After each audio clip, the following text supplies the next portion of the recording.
Welcome to ePG Pathshala lecture series on data analytics. In this session, we will be continuing with dimensionality reduction techniques. In the previous session, we learnt about singular value decomposition.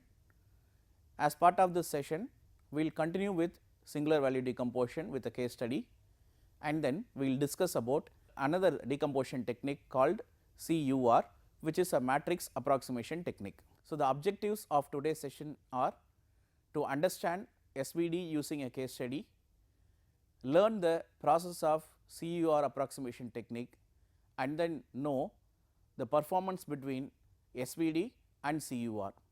The way in which the slides are organized are as given in the slide. First, let us start with a case study for SVD, then understand how querying can be done with the help of the reduced dimensions, know about the drawbacks for SVD, learn the steps involved in CUR approximation techniques, and finally compare SVD and CUR dimensionality reduction techniques. Now, let us start with a case study for SVD technique and then learn how to query. Consider the given set of documents. The given set of documents are 3 in number: document D1, document D2 and then document D3. The document D1 contains the following statement: shipment of gold damaged in a fire. Document D2 contains the following statement: delivery of silver arrived in a silver truck, and document D3 comprises of the statement: shipment of gold arrived in a truck. Now, our objective is to represent these documents in the form of a matrix, say a document term matrix, and then use the document term matrix for querying. For example, if you have a query which has the following terms: gold, silver, truck. Now, you are going to apply the given query on the collection of these documents. Now, instead of we working on a larger dimension, let us understand how we reduce the dimension and then work with respect to the given query. Now, the given set of documents D1 is going to be represented using a set of terms. The terms are A, arrived, damage, delivery, etc., etc. So, the terms that are available in the given 3 documents are sorted in alphabetical order. Now, we can represent the given 3 documents as a vector of these terms. Now, consider the vector which represents document 1. Vector 1 actually indicates whether a particular term is present in the document or not. If present, it indicates how many number of times that particular term has occurred. For example, for document D1, we find a value 1 for the term A, meaning the term A has occurred once in the given document D1. Now, consider for document 2, consider the term silver. The term silver has occurred 2 number of times in document D2. Therefore, we have a value 2. In this fashion, we represent the 3 documents D1, D2 and D3 as a matrix. Now, let us assume this matrix as our original matrix A. Now, what is that we are going to do is, we are going to represent the given query silver, gold, silver, truck, and we are going to identify from the given matrix A what are the documents that are relevant to the given query Q. So, the given query Q is also represented as a vector of terms. So, there we may find the terms gold occurring once, silver occurring once and the term truck occurring once, which forms the query. The rest of the elements will be filled with zeros. Having understood given documents represented using a matrix A, now let us analyze how this is going to be done using a dimensionality reduction SVD. So, as discussed earlier, we are going to decompose the given matrix A into 3 sub matrices U, singular matrix S and then the V transpose matrix. Since we have discussed the steps involved in computing U, S and V in the previous session, now we are not going to discuss in detail about this. Instead, we assume that this is the U matrix which is derived, this is the S matrix and V transpose matrix. Now, take a look at the dimension.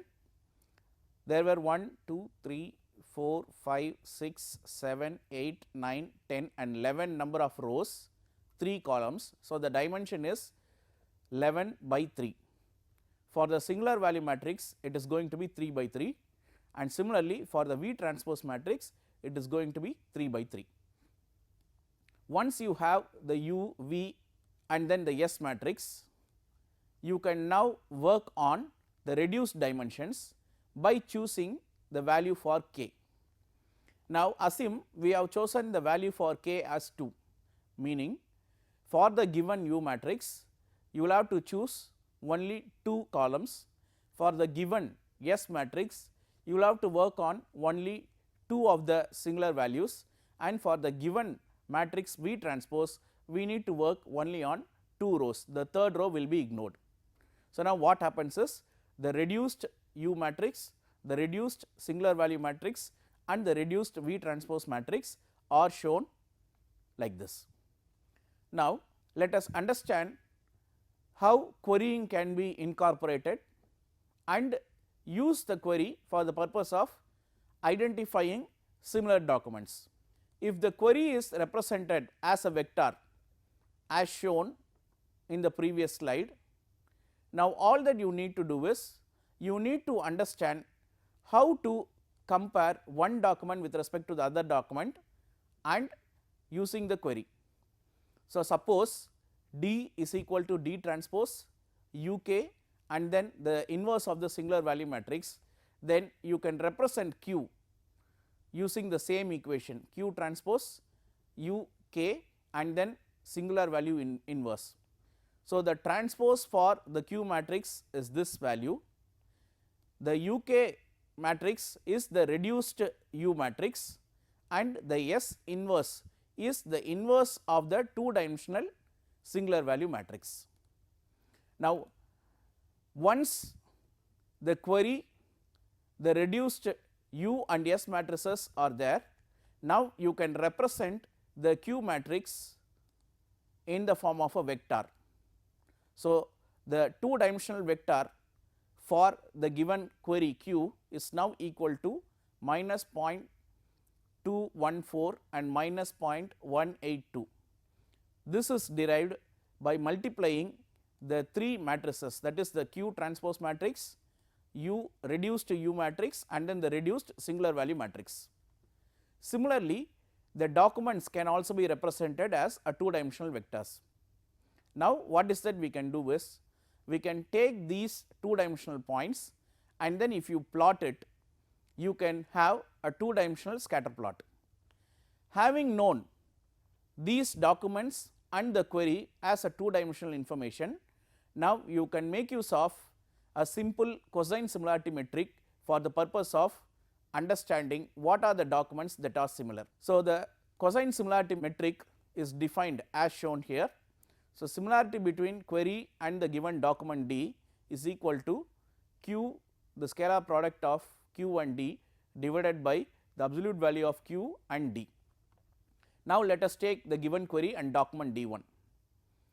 Now, this Q dot D is the first component in Q and the first component in D are multiplied. So, x1 multiplied by x2 plus y1 multiplied by y2, the whole divided by square root of x1 square and y1 square multiplied by square root of x2 square y2 square. This equation will result in a value of minus 0.0541. Similarly, we calculate the similarities between query and document 2, query and document 3.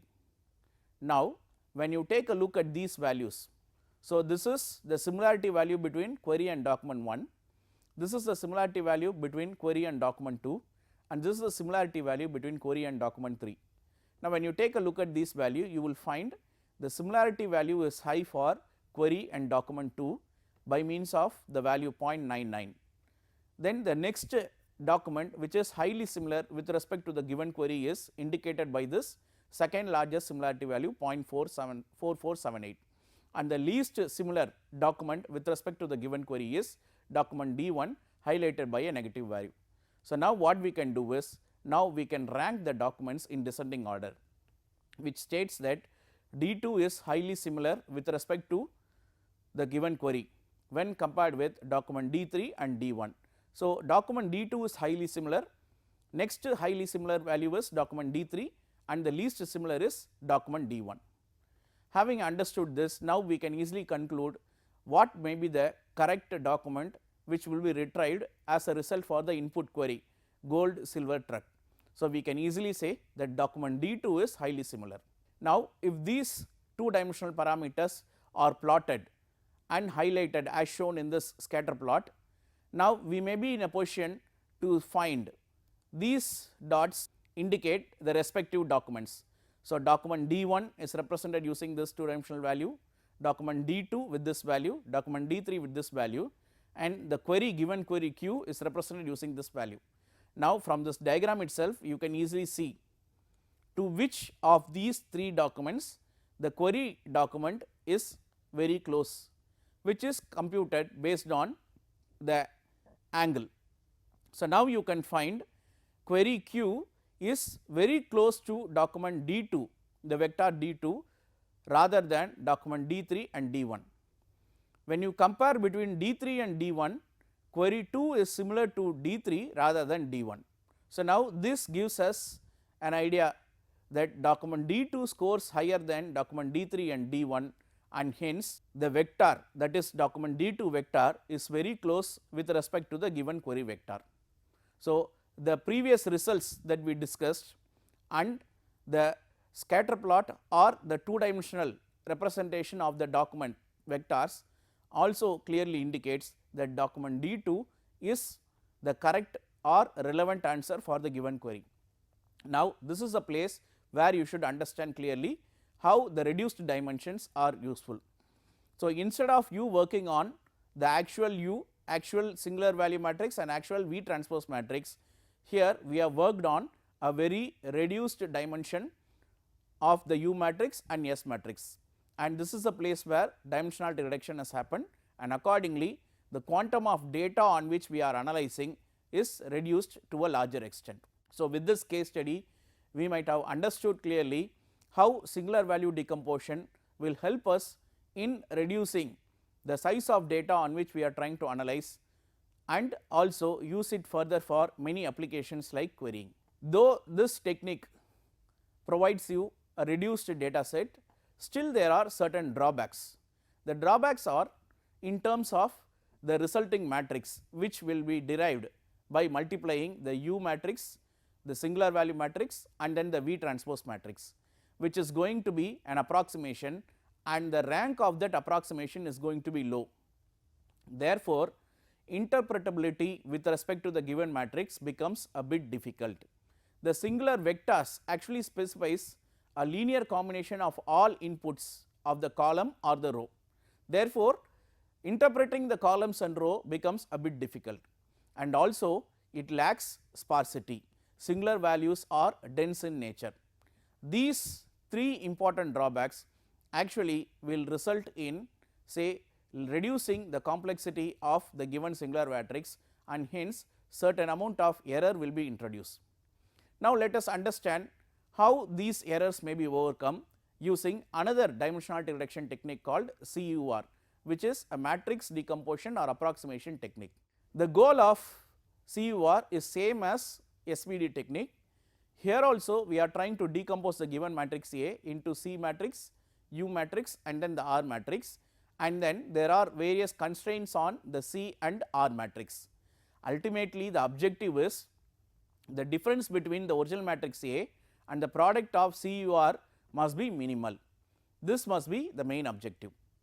When you decompose the original matrix into C, U and R matrix, the U matrix is going to be the pseudo inverse of the intersection of C and R. What do you mean by this is, when you are trying to work with respect to the U matrix, we try to identify what is the intersection. Only those intersection regions alone can be used for analysis, and the rest of the regions can be ignored. Now, let us understand how this CUR matrix may be derived using an algorithm. So, algorithm shown here is used for deriving the C, U and R matrices. So, initially you need to select the data and it must be represented in the form of matrix A, and assume the size of the matrix is m by n, the sample size is C. Now, the output is going to be a matrix called C, whose dimension is going to be m by C. Now, the C is the size of the sample that we require. So, for each and every column, what we are trying to do is we are trying to calculate the probability value, and for each and every sample columns we are selecting an element based on this distribution, probability distribution, and accordingly you calculate the C matrix. Now, this is actually a randomized algorithm, because the same columns can be sampled more than once. Now, when you take a look at the matrix, I told you this U is going to be an intersection, pseudo intersection of the C and R matrix. So, diagrammatically you can see that the intersection of C and R is where the U matrix is going to be highlighted. So, when SVD provides X, Z and say Y transpose matrix, the U matrix is going to be a pseudo intersection of the C and R matrix, assume which is represented using W.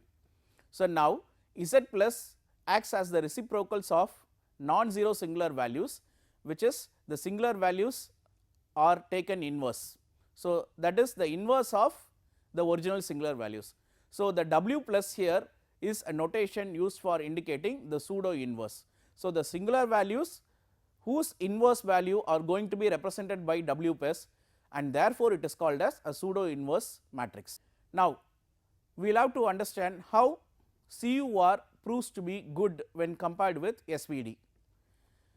Now, the main objective is, given an input matrix A, all that you need to do is identify which provides better approximation. Better approximation here in the sense, the difference between the original matrix and the reduced dimensions must result in the actual original matrix. In case the approximated matrix that is drawn by multiplying the decomposed matrices, if the error is very high, then the approximation is wrong. So, ultimately we are trying to work towards which of these two technique, whether it is the CUR technique or the SVD technique, going to provide a good level of approximation. So, the CUR technique makes use of the time complexity m by n to achieve an approximate matrix A, and when you take a look at the difference between the A matrix and the CUR product, this is going to be very less when compared with, or less than equal to when compared with the original matrix A and the reduced matrix A, which is derived from the SVD technique. So, we introduce a value epsilon highlighting the error. So, the theorem which is proven by Drinas et al. Clearly indicates that CUR dimensionality reduction techniques outperforms SVD technique. Let us understand this with an example. Now, in the algorithm of CUR for deriving the C, U and R matrix, when we are selecting C, the order in which selection of C happens is order of k log k divided by epsilon square, and this is based on the columns of A using the column select algorithm. Similarly, when you are trying to select R, this is also done in the order of k log k by epsilon square rows of the original matrix A using the same column select algorithm. Now, what we are trying to do is we are trying to set the U matrix as the inverse of the singular values, which is represented by the W matrix. Then what happens is the CUR error when compared with the SVD error is going to be twice that of the SVD error. Therefore, we can easily say or prove that CUR outperforms SVD. What are the advantages and disadvantages of CUR dimensionality reduction? It is very easy to interpret the original data based on the new vectors that you are deriving, because the basis vectors are actually the actual columns and rows of the original matrix. Similarly, it is sparse in nature. Because of the sparseness, we may not be in a position to handle the data in a shorter time. This may be a drawback, but the sparseness in the given matrix can be reduced by various matrix approximation techniques. Then there is going to be availability of duplicate columns and rows. Availability of duplicate columns and rows will normally increase the time complexity, and therefore, this can act as a drawback for the CUR technique. So, what may be the solution? Whenever I want to eliminate the duplicate rows or columns, how I can do is I will have to construct the U matrix such a way it is so small when compared with the original C matrix. So, you will have to choose the dimensions accordingly. So, once you want to have a small U matrix, how you can achieve this is you can multiply the columns or the rows by the square root of the number of duplicates. Now, what actually you are trying to do is you are trying to scale. So, this scaling up is reducing the number of accesses. So, when you pictorially represent performance of SVD and CUR, in SVD A, both in SVD and CUR, A is going to be a huge sparse matrix, U matrix in SVD is big, similarly the C matrix is big, but the V transpose matrix in SVD technique is dense, but the R matrix in CUR technique is sparse in nature. The sigma, that is a singular value matrix, is sparse and small, but the U matrix in CUR is going to be dense and small. Because of the sparseness in R, there may be a drawback related to the CUR dimensionality reduction technique. Now, all these data, that is SVD, CUR, are all going to work on data that have some level of linearity in terms of the data.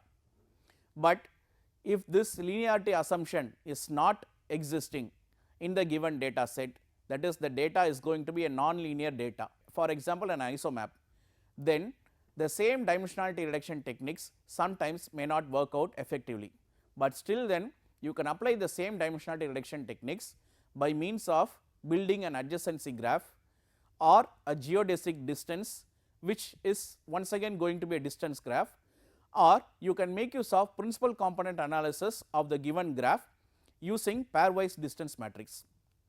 So, initially you need to do some kind of transformation on the original matrix, and then you can apply SVD or the CUR technique, thereby reduce the dimension and then use the reduced dimensions for the purpose of analysis. This is how nonlinear data can be reduced in terms of their dimension using the existing dimensionality reduction techniques. So, to summarize, dimensionality reduction techniques involves mathematical approximations, and dimensionality reduction techniques have their own advantages and disadvantages. So, before choosing a specific dimensionality reduction technique, we will have to be careful about what is the fundamental mathematics involved and what type of data it is. Only then you will be in a position to select the correct dimensionality reduction for the correct data. Thank you.